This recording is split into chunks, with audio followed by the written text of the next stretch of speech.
Hello friends, so let us start with the concept of marginal standing facility MSF. This marginal standing facility was introduced in the year 2011. यहाँ पर जो marginal है उसका मतलब है कि एक minor amount जो है वो available होती है which the banks can borrow from the RBI.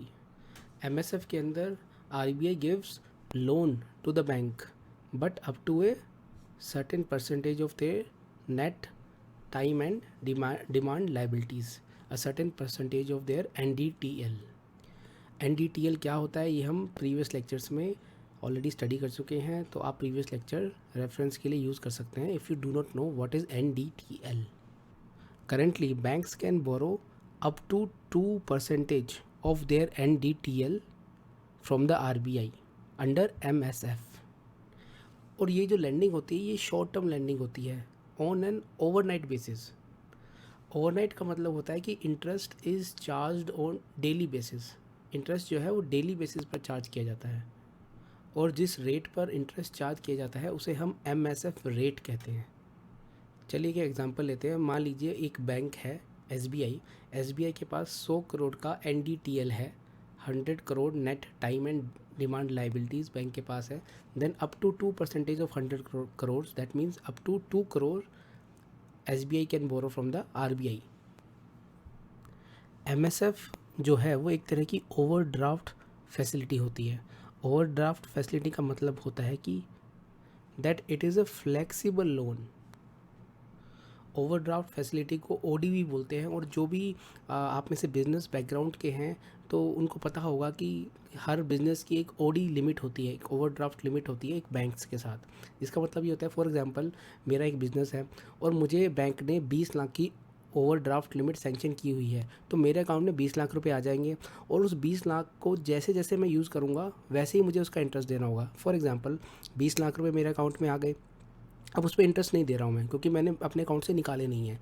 मान लीजिए 20 लाख में से मैं 5 लाख रुपए निकाल लेता हूँ, तो 5 लाख रुपए पर मेरा इंटरेस्ट कैलकुलेशन स्टार्ट हो जाएगी. जितने दिनों तक मैं 5 लाख रुपए अपने अकाउंट से बाहर यूज़ करने के लिए रखूँगा उतने दिनों के लिए मुझे बैंक को इंटरेस्ट पे करना होगा. इन अ सिमिलर मैनर जो बैंक्स हैं they have overdraft facility with the RBI. तो ओवरड्राफ्ट फैसिलिटी जो है फ्लेक्सिबल लोन होता है. मान लीजिए 20 लाख का ओवरड्राफ्ट लिमिट अगर है किसी का, तो इसका मतलब ये नहीं है कि उसे 20 लाख इमीडिएटली यूज़ करने होंगे और इंटरेस्ट की जो कैलकुलेशन है वो स्टार्ट हो जाएगी. ऐसा नहीं है. जैसे जैसे और जब भी वो 20 लाख में से पैसा निकालेगा उस अमाउंट के ऊपर इंटरेस्ट कैलकुलेशन होगा on a daily basis. So interest is charged only on that amount of money which is withdrawn from the bank account. तो इस तरीके से ये बहुत ही फ्लेक्सिबल टाइप ऑफ लोन होता है. The next important thing to learn here is that when banks are borrowing from the RBI, then they have to pledge government securities. लेकिन ये जो गवर्नमेंट सिक्योरिटीज़ जो कि प्लेज की जाती है बैंक्स के द्वारा, they continue to be counted in the statutory liquidity ratio. SLR statutory liquidity ratio क्या है ये हम प्रीवियस लेक्चर में कवर कर चुके हैं, तो आप प्लीज़ अगर आपको नहीं पता तो आप पुराने लेक्चर्स का रेफरेंस लीजिए. Therefore, banks have to pledge government securities to borrow under MSF. And second important point is that borrowing under MSF does not affect the SLR requirement of the banks. Therefore, although the government security is pledged for borrowing under MSF, but it continues to be counted in the SLR.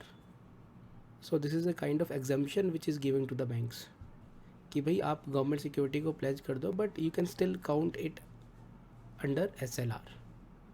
हमने previous lecture के अंदर repo transaction को study किया था. Repo transaction के अंदर भी जो बैंक्स हैं when they borrow from the RBI they pledge the government securities. लेकिन जो वो गवर्नमेंट सिक्योरिटीज़ को प्लेज कर रहे हैं उनको SLR में काउंट नहीं किया जाता, उनको काउंट नहीं किया जाता. लेकिन MSF के अंदर जो गवर्नमेंट सिक्योरिटी प्लेज की गई हैं they can be counted under SLR. ये इंपॉर्टेंट डिफरेंस है. Now we have till now studied 3 different facilities through which banks can borrow from the RBI.